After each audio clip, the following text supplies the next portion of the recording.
ব্রহ্মপুত্র অববাহিকার দুধকুমার নদীর চরের মাঝে কৃষকের স্বপ্নের বাদাম ক্ষেত।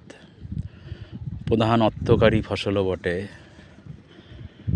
ধুধু বালুর চর, তার মাঝে এক টুকরো স্বপ্ন, বাদাম ক্ষেত, ভুট্টা ক্ষেত,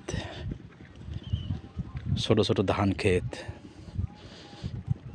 এটা যদিও বাদাম নমল বলা হয়, মানে লেট বর্ষার পরে চাষ করা হয়। এটা উঠতে একটু বেশি সময় লাগবে। এখনো বাদাম বাদাম বাদাম বাদাম এখনো গাছে আসে নাই।